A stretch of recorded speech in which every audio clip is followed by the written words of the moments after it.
करता हूं और इसके आगे मेरे गुरुजी ही बोल रहे हैं, ऐसा भाव समझ के मैं बोल रहा हूं। ओई विवेक मोह भ्रम भागा, जब रघुनाथ चरण अनुरागा, देह धरे कर यह फल पाई, भजिय राम सब काम दिखाई। श्री राम जय राम जय जय राम, श्री राम जय राम जय जय राम। ये दो है, इसका अर्थ में व्याख्या करता हूं। तीसरा बहुत इंपॉर्टेंट चीज मैं आपको सुनाना चाहता हूं। जातस्य ही ध्रुवो मृत्यु ध्रुवम जन्म मृत्युश्च, तस्माद् परिहार्ये अर्थे न त्वं शोचितुर्महसि। देखो, ये जो दो चौपाई और एक श्लोक मैंने अभी बोला ना आपके सामने, देवी और सज्जनों, इसका ये अभी आप लोगों को जिस समझ में नहीं आया होगा तो ऐसा लग रहा होगा ये क्या बोल दिया यार, लेकिन यही जीवन का सार है देवी और सज्जनों। इस पर पूरी रात चर्चा करने के बाद आपके सामने प्रस्तुत किया है। इसका पहला है आत्म मंथन। आपने समुद्र मंथन सुना होगा,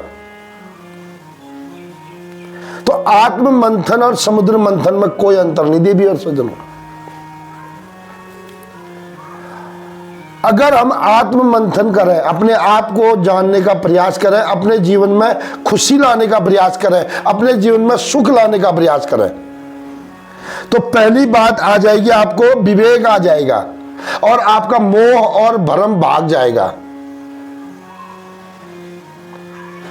पहली बात, सबसे बड़ी प्रॉब्लम है भ्रम और मोह। आदमी मरा हुआ है इन चक्करों में। अच्छा, दूसरा श्लोक बोलता है देह धरे।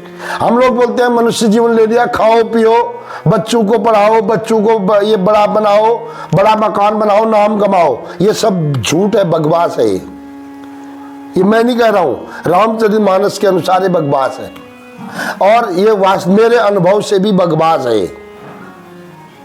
कोई न तन, न शरीर, न मकान, न संतान, न धन, न दौलत, कुछ काम नहीं आता है। कोई 1 रुपये का काम नहीं आता है। और मनुष्य जीवन भगवान इसलिए देते हैं ताकि जा रे मनुष्य तू 84 लाख योनि में भटकता भटकता तेरी हालत बड़ी गंदी हो गई, अब तू मनुष्य बन के जा और देह धरे कर या बल। और इसका फल ये है कि तू भजन करना, वहां जाके भगवान का नाम लेना और मोक्ष प्राप्त करना। देवी और सज्जनों, आप समझ जाओगे ना, आपको भी बड़ा आनंद आएगा। लेकिन नहीं समझोगे, पड़े रहोगे बस मेरा बेटा, मेरा मकान, मेरा धन, मेरा पैसे गिनते रहोगे। कितना रुपया ब्याज हो गया आज, और एक दिन ऐसी प्रॉब्लम आएगी, एक साथ सारा चला जाएगा और न बचेगा धन, न बचेगा तन, सब कुछ बेकार। लास्ट में भगवान का भजन भी नहीं होगा, कोड़े पड़ेंगे यमराज के।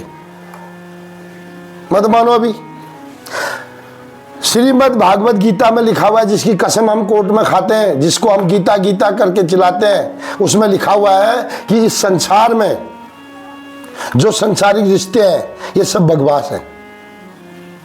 और जिसने एक बार जन्म ले लिया उसने मरना है, और उसी समय मरना है जिस समय उसका लिखा हुआ है। कई लोग बोलते हैं ऐसा नहीं करेगा तो ऐसा होगा, ओहो वहां नहीं जाता तो तब नहीं मरता, ये आज क्यों गया होगा वो बस में। अरे भैया, उसकी जहां लिखी है वो जाएगा, उस दिन मरेगा। और सुनो, जिन रिश्तों के चक्कर में हम रात दिन रहते हैं, ये रिश्ते हमारे पहले भी कुछ नहीं थे और इसके बाद भी कुछ नहीं होंगे।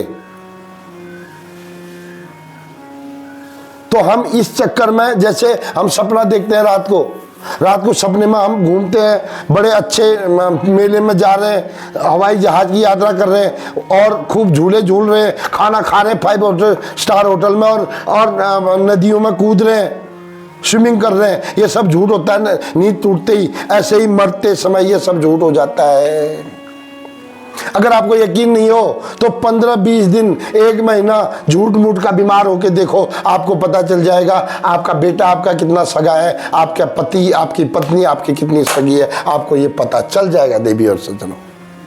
इसलिए मैं ये नहीं बोल रहा हूं कि रिश्तों को नहीं मानना, मैं भी मानता हूं, लेकिन भगवान पर विश्वास रखना, रिश्तों को भगवान का समझ के मानना, अपना कर्तव्य समझ के मानना, लेकिन उन्हीं पर आसक्त रहना, उन्हीं पर विश्वास रहना, ये मत करना। ये मैं नहीं कहने का, ये भागवत गीता कहने की, और भागवत गीता को हम पढ़ने का और पढ़ने के बाद आपको सुनाने का, मानने का या नहीं मानने का या आपकी मर्जी होने का। मिलते हैं किसी और प्रसंग के बाद, बने रहे मेरे साथ, नए किसी बात के साथ आऊंगा। श्री राधे।